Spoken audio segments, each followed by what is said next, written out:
사랑하는 성도 여러분, 복되고 좋은 아침입니다. 오늘 아침은 시편 8편의 말씀으로 새벽 기도회를 시작합니다. 여호와 우리 주여, 주의 이름이 온 땅에 어찌 그리 아름다운지요. 주의 영광이 하늘을 덮었나이다. 주의 대적으로 말미암아 어린아이들과 젖먹이들의 입으로 권능을 세우시며 이는 원수들과 보복자들을 잠잠하게 하려 하심이니이다. 주의 손가락으로 만드신 주의 하늘과 주께서 베풀어 두신 달과 별들을 내가 보오니 사람이 무엇이기에 주께서 그를 생각하시며 인자가 무엇이기에 주께서 그를 돌보시나이까. 그를 하나님보다 조금 못하게 하시고 영화와 존귀로 관을 씌우셨나이다. 주의 손으로 만드신 것을 다스리시게 하시고 만물을 그의 발 아래 두셨으니 곧 모든 소와 양과 들짐승이며 공중의 새와 바다의 물고기와 바닷길에 다니는 것이니이다. 여호와 우리 주여, 주의 이름이 온 땅에 어찌 그리 아름다운지요. 아멘. 온 우주 만물의 주권자 되시며 찬송과 경배를 받으시기에 합당하신 주 하나님, 주의 권능과 사랑으로 우리의 삶을 견고하게 붙잡아 주시며 믿음의 길, 승리의 삶을 이루도록 복 내려주심을 감사드립니다. 오늘 이 하루의 삶을 주 안에서 살아갈 때에 참되고 거룩한 하나님 앞에 우리의 인생이 놓여져 있음을 알아 하나님의 말씀을 따라 정결하고 거룩하게 살아가게 하여 주시옵소서. 헛되고 부질없는 일에 인생을 낭비하지 않게 하시고 온 삶을 주님 기뻐하는 그런 기쁨의 제사의 삶으로 드려지게 하여 주시옵소서. 우리 공동체의 믿음의 삶, 헌신을 통해서 하나님의 구원의 놀라운 역사가 이루어지게 하옵소서. 예수님의 이름으로 감사 기도합니다. 아멘. 오늘 우리에게 주시는 하나님의 말씀은 신명기 12장 29절에서부터 31절까지의 말씀입니다. 내 하나님 여호와께서 내가 들어가서 쫓아낼 그 민족들을 내 앞에서 멸절하시고 내가 그 땅을 차지하여 거기에 거주하게 하실 때에 너는 스스로 삼가 내 앞에서 멸망한 그들의 자취를 밟아 올무에 걸리지 말라. 또 그들의 신을 탐구하여 이르기를 이 민족들은 그 신들을 어떻게 섬겼는고 나도 그와 같이 하겠다 하지 말라. 내 하나님 여호와께서는 내가 그와 같이 행하지 못할 것이라. 그들은 여호와께서 꺼리시는 가증히 여기시는 일을 그들의 신들에게 행하여 심지어 자기들의 자녀를 불살라 그들의 신들에게 드렸느니라. 아멘. 우리는 계속해서 가나안 앞에 선 이스라엘 백성을 향하여 선포하시는 하나님의 말씀을 묵상하고 있습니다. 이제 거룩한 하나님 나라라는 새로운 모판을 짜시는 하나님께서 이스라엘 백성에게 그 약속하신 땅에 들어가 살 때에 어떤 삶을 살아가야 할지 가르치고 계시는데 그 중에서 중요하게 가르치고 계시는 것은 무엇이겠습니까? 그것은 다름 아니라 하나님을 온전히 예배하는 삶에 관한 것입니다. 이스라엘 백성이 애굽을 떠나올 때의 상황과 또 그들 앞에 놓여진 가나안의 실제적인 상황은 어떠하였습니까? 애굽의 상황은 이렇습니다. 하나님께서 애굽에 행하신 10재앙은 애굽 백성이 섬기던 우상에 대한 하나님의 심판이었습니다. 그만큼 애굽과 애굽에 사는 사람들은 우상 숭배에 쩌들어져 있는 삶이고 우상에 지배당하는 삶을 살고 있었다는 것을 말합니다. 그 속에서 400년간 종살이하던 이스라엘 백성도 예외는 아니었다는 사실을 말합니다. 가나안 땅의 상황은 어떠합니까? 표면상으로는 젖과 꿀이 흐르는 땅이라고 할 수 있지만 영적인 상황에서는 애국과 다르지 않는 우상을 섬기는 땅이었습니다. 가나안 백성들은 산골짜기 곳곳마다 높은 곳에 단을 쌓고 그들의 우상들에게 제사를 했습니다. 그러한 이유는 더 높은 곳에서 제사하면 그들이 섬기는 신들과 더 가까이 할 수 있고 그 우상들에게서 자신들이 원하고 바라는 바들을 얻을 수 있다는 생각 때문이었습니다. 자기 만족을 채우고 두려움을 해소하기 위해서 헛된 우상을 붙잡고 그것들에 매달렸습니다. 하지만 하나님을 떠나 우상을 섬기던 애굽과 가나안 사람들의 삶의 실제적인 내용은 그들의 기대와는 180도 다르게 다른 모습을 하고 있었다는 것입니다. 애굽에서 400년의 삶을 무엇이라고 이야기합니까? 이스라엘 백성들이 종살이를 하였다고 하는데 이것은 애굽 사람들의 삶과 동일한 것입니다. 또 본문 30절에서 말한 바와 같이 올무의 얼매인 삶을 살 뿐이었다는 것이 하나님의 평가였습니다. 영적인 내면 상태는 어떠합니까? 하나님이 지으신 바대로의 이 거룩한 형상을 잃어버리게 되었고 참된 영적인 삶은 깨어져 버리고 말았다는 것입니다. 하나님은 이 모습을 가장 안타깝게 여기셨습니다. 그리고 이스라엘과 또 이스라엘뿐만 아니라 모든 사람들이 참된 하나님의 뜻 안에서 회복되기를 원하셨습니다. 그 길은 바로 하나님을 온전히 예배하는 삶을 통해서 가능하다고 말씀해 주고 계시며 하나님께서 그 백성에게 믿음을 허락하시고 하나님을 예배하게 하심으로 그들의 무너진 형상과 거룩한 목적을 회복하도록 하여 주시기를 원하고 계시는 것을 말씀하고 있는 것입니다. 출애굽의 목적, 또 가나안에 들어가게 하시는 이유도 이러한 이유라는 것입니다. 출애굽의 목적을 무엇이라고 말씀하셨습니까? 하나님이 이르시되 내가 반드시 너와 함께 있으리라. 내가 그 백성을 애굽에서 인도하여 낸 후에 너희가 이 산에서 하나님을 섬기리니. 출애굽의 목적은 분명 하나님을 예배하는 삶이라는 것입니다. 이사야 43장 21절의 말씀, 이 백성은 내가 나를 위하여 지었나니 나를 찬송하게 하려 함이니라. 그렇습니다. 사랑하는 성도 여러분, 무너진 인생, 회복 불가능한 상태에 놓인 어떤 인생이든지 하나님을 온 마음과 뜻과 정성을 다해서 사랑하고 예배할 때에 그 자리에서 죄 용서를 허락하여 주시고 하나님의 은혜로 새로워지는 역사를 이루어 주십니다. 하나님을 예배하는 예배자로 설 때 우리 안에 잃어버렸던 하나님의 거룩한 형상을 회복하게 하시고 그 본래의 목적을 따라 기쁨과 감사, 자유와 능력의 삶을 이루어가게 해주신다는 것입니다. 하나님께서 이스라엘 백성을 가나안 땅에 들어가게 하시는 이유도 분명 그러한 것을 말씀하고 있는 것입니다. 단지 광야 40년 동안 방황하다가 이제야 고생 끝, 행복 시작, 육신적인 평안과 만족을 누리게 하시는 것보다 광야 40년 동안 제사의 삶, 예배의 자의 삶, 그 훈련을 통해서 400년 동안 우상에 물들었고 변질된 그들의 내면과 생활로부터 벗어나 하나님의 형상을 회복시켜 주시고 그들 안에 하나님을 인한 이 참된 기쁨과 감사를 누리게 하시며 또 가나안 땅의 그 은혜를 전파하게 하시기 위해서 하나님이 이 백성을 그 땅 가운데 들여보내신다는 것입니다. 그런 측면에서 하나님은 그들의 삶 속에서 중요한 것을 예배의 삶이라고 강조하여 말씀하고 계시다는 것입니다. 그러하기에 가나안 앞에 선 이스라엘의 어떤 이 믿음의 태도와 마음의 자세는 어떠해야 하겠냐 하는 것입니다. 아간과 같이 자기 만족을 위해서 하나님의 거룩한 뜻을 저버리고 신할산 외투를 훔치고 금은 덩이를 탐하는 그런 자세여서는 안 되는 것입니다. 자기 눈에 보기 좋은 대로 그 땅을 자기 욕심으로 취하고 그 땅에서 얻어지는 풍요로운 어떤 것을 얻어내기 위해서 혈안이 되어서는 안 되는 것입니다. 가장 먼저 참다운 하나님 나라의 백성으로서 거룩하고 겸손한 마음을 가지고 하나님의 뜻을 기억하고 그 뜻을 이루기 위한 삶을 이루어야 하는 것입니다. 다시 말해서 그들이 선자리에서 하나님을 예배하는 삶에 열심이 있어야 하는 것을 말합니다. 가나안에 들어가는 이스라엘 백성을 하나님의 시각으로 바라볼 때 우리는 이와 같은 모습을 떠올릴 수가 있는 것입니다.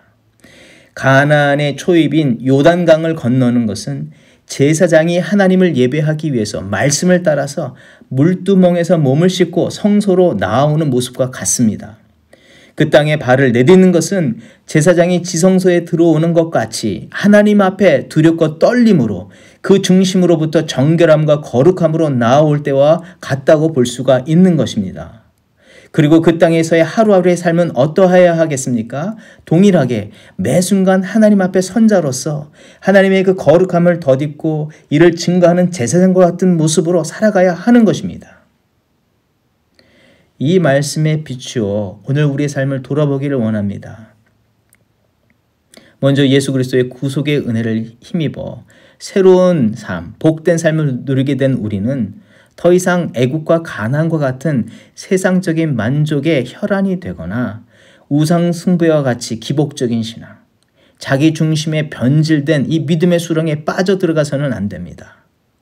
삶의 모든 자리에서 예배자로서 하나님 앞에 선 것으로 알아 하나님의 온전하신 뜻을 따라 정결함과 구별된 믿음, 거룩한 행실의 삶을 이뤄가야 합니다. 24시간, 매 순간 하나님을 온전히 예배하는 예배자로 살아가야 할 것을 하나님은 말씀하고 있습니다. 또 우리는 그렇게 살아가야 할 줄 믿습니다. 그리고 더 나아가서 세상을 향하여서 그 하나님의 거룩하심과 선하심을 증거하는 증인으로서 살아가야 하는 것입니다. 상황에 물들지 않고 참된 예배자로 살아갈 때에 하나님 우리에게 어떤 은혜를 베풀어 주시며 또 베풀어 주신다고 약속해 주십니까? 신명기 8장 4절의 말씀, 이 40년 동안 내 의복이 헤어지지 아니하였고 내 발이 부르트지 아니하였느니라. 느헤미야 8장 10절의 말씀, 여호와로 인하여 기뻐하는 것이 너희의 힘이니라. 여호와 하나님께서 우리의 공급자가 되어주시고 우리의 힘과 능력이 되어주신다고 약속해 주십니다. 오늘 매 순간 기쁠 때나 슬플 때나 어떤 상황과 환경 또 누군가의 앞에 서 있다 할지라도 우리는 무엇보다도 하나님 앞에 서 있음을 깨닫고 우리가 하나님 앞에 예배자로 서 있는 것을 깨달아 하나님을 예배하듯 삶의 자리에서 그렇게 살아가야 할 줄 믿습니다. 하나님을 예배할 때 억압받던 세상의 굴레에서 벗어나 자유케 되어지게 하시고 하나님께서 부어주시는 거룩한 힘과 능력을 힘입어 내 삶의 모든 자리, 가정, 사업장, 그 자리마다 하나님의 놀라우신 은혜, 그 풍성한 은혜를 채우시고 새 역사를 이루어 주실 것이라는 것입니다. 사랑하는 성도 여러분, 하나님께서 이스라엘 백성에게 가나안 앞에 서 있는 이 이스라엘 백성들에게 너희들이 이 예배의 삶을 떠나서는 안 된다라고 말씀하시는 것처럼 우리도 삶이 예배가 되기를 힘쓰는 저와 여러분이 되어지기를 주의 이름으로 축원을 드립니다. 예배의 삶을 날마다 꿈꾸는 저와 여러분이 되기를 원합니다. 기도하겠습니다. 하나님 감사합니다. 오늘도 우리를 먼저 예배자로 불러주시고 세워주시니 감사합니다. 세상에 헛된 것을 꿈꾸다 무너졌던 우리의 중심과 삶의 내용을 다시 한번 주를 예배하는 삶을 통해서 회복되게 하여 주시옵소서. 매일의 순간 언행심사를 주장하여 주시고 거룩한 책임, 제사장적 사명을 맡은 자로서 그 정체성을 가지고 정결하고 거룩하게 살아가게 하여 주시옵소서. 참된 예배자의 삶을 이룰 때에 그 성소에서 죄가 씻기워지고 가리워지며 깨어진 하나님과의 관계가 회복되어지고 거룩한 형상이 회복되어지는 것처럼 우리의 삶의 실제적인 내용 속에서도 그런 하나님의 치유와 회복들이 경험되어지게 하여 주시옵소서. 주 안에서 씻김받고 새롭게 된 우리를 통해서 하나님의 선한 역사들이 오늘도 세상 가운데 동일하게 이루어지게 하여 주시옵소서. 예수님의 이름으로 기도합니다. 아멘.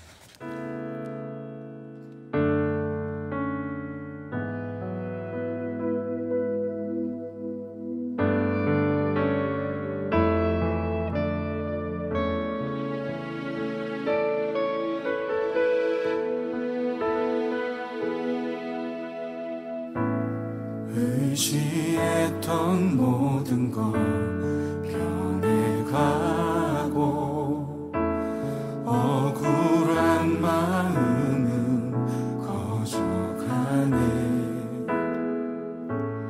부끄러움 없이 살고 싶은 마음 주님 아시네.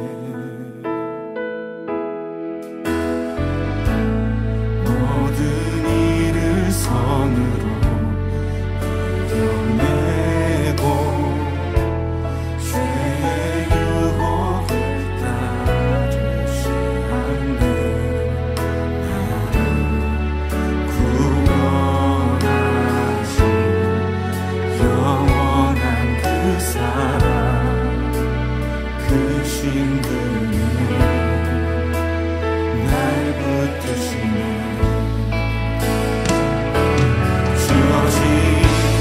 내 삶이 작게만 보여도 선하신 주 나를 이끄신 번에 중심을 보시는 주님만 따르네.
작게만 보여도 선하신 주 나를 이끄신 분의 중심을 보시는 주님만 따르네. 날 택하신 주만 의지해.